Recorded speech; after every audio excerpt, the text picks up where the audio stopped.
Welcome back everyone to another tutorial for the Zenless Zone Zero game. In this video, I'm going to show you how you can log in using the HoYoverse account within this game. So let's get started right away.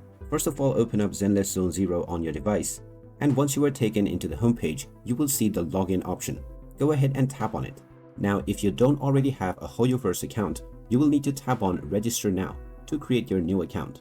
If you already have one, you can simply enter your email address or your username, followed by your account password.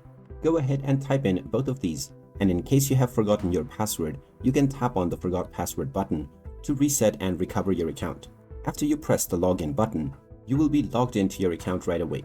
You might be asked to enter the verification code that has been sent to your inbox. If that happens, you will just need to check the inbox of the email address that you used while signing up for your account. Now that you have logged in, you can start enjoying the game by downloading the resources. And there you have it. That is how easy it is to log into your existing HoYoverse account on Zenless Zone Zero. If you find this video helpful, make sure to hit that like button and subscribe to our channel for more helpful tips and tutorials. Thanks for watching, and I will see you again in the next one.